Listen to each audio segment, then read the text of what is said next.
Vamos ao próximo, monarquianismo ou monarquismo. Quando a gente estuda sobre a história do cristianismo e a gente vê sobre as seitas e heresias, nós encontramos esses dois nomes, ou monarquianismo ou monarquismo. O monarquianismo, ele recebe esse nome, ele surgiu ali no contexto do terceiro século, e o monarquianismo vem da palavra grego monarquia, isso é governo exercido por um único indivíduo. Dentro da teologia, o termo ele é utilizado para poder descrever a doutrina de Deus como o único regente de tudo, o poder único que é originador de todas as coisas. Vamos começar a passar aqui. E aí, o principal ponto, a principal defesa dos monarquianos era a defesa do monoteísmo, de que só existe um Deus, negando toda e qualquer ideia de diversidade no ser divino. Daí a tentativa de conciliar a doutrina do Logos com a unicidade de Deus, que a gente vai ver mais na frente. O unicismo, que é a mesma coisa de modalismo, é uma das divisões do monarquianismo, que pode ser dividido em duas categorias que eu vou falar daqui a pouquinho. Por crerem que existe somente um Deus, eles eram contrários a qualquer tipo de defesa em relação a uma crença trinitária. A trindade, para os monarquianos, era completamente irreconciliável com a unidade de Deus. E o problema deles era justamente a interpretação do que é unidade. Unidade, para eles, significava, na verdade, de unitarismo, né? O monarquianismo, ele deu origem ao unitarismo. É importante fazer essa distinção entre unicismo e unitarismo.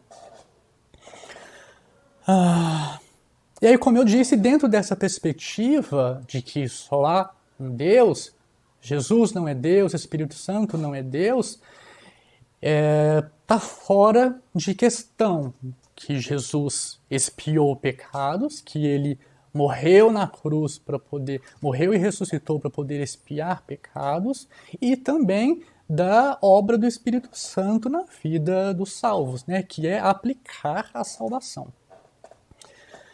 E aí, nós vamos agora ver as duas categorias do monarquianismo. A primeira é o monarquianismo dinâmico, que é também conhecido como humanitarismo ou adocionismo, de adoção. Essa doutrina ela foi defendida por um bispo da cidade de Antioquia, chamado de Paulo de Samosata, lá por volta do ano 260 depois de Cristo. E ele ensinava que Jesus era originalmente um homem comum, e que ele foi elevado a uma posição superior no batismo quando recebeu o poder. O poder no grego é o dunamis, que na verdade não é a letra U, é a letra Y em grego, né? Que foi para o nosso alfabeto veio o Y. Por isso, de monarquianismo dinâmico, de que Jesus ele foi elevado a uma posição superior quando ele recebeu o poder. Mas antes ele não tinha, ele foi um homem comum, não teve poder, foi um ser humano normal. Isso é completamente contrário ao que a Bíblia nos ensina. Jesus ele não se tornou Deus ou recebeu poder somente a partir do seu batismo. Não. Segundo o monarquianismo dinâmico, o Logos com Deus, né, que sempre existiu, ele capacitou o Jesus humano a exercer um ministério especial. E era ele quem controlava as suas palavras, os seus pensamentos. Jesus não era de fato o unigênito do Pai, mas o seu filho adotivo. Por isso, esse nome, né, de monarquianismo também adocionista. Ele foi adotado como filho. Ele originalmente não era filho de Deus, algo também que a Bíblia não ensina isso. Por causa disso, a divindade de Jesus não existia. Ele apenas recebeu esse título de ser divino apenas como honra, por causa da sua adoção. Era algo representativo e não de essência. Ela ocorreu por causa da graça que o Jesus humano recebeu. Essa teologia adocionista, ela foi condenada no Sínodo de Antioquia em 268 e o Paulo de Samosata, ele foi excomungado como um herege. Vamos à segunda modalidade do monarquianismo, que é o monarquianismo modalista, também chamado de sabelianismo, porque o seu principal representante foi Sabélio, que era um presbítero da cidade de Ptolemaida, uma cidade egípcia, por volta do ano de 250. Essa forma de modalismo foi conhecida também no Ocidente como patripacionismo. Patripacianismo, que é o que? O Pai encarnou e sofreu. Então a gente vê que essa modalidade do monarquianismo pode ser conhecida como patripacianismo no Ocidente e no Oriente recebeu o nome de sabelianismo. Tertuliano, que foi considerado um dos pais da Igreja no século II, ele foi um dos defensores da fé apostólica e que batalhou para poder rechaçar essa heresia do Sabélio.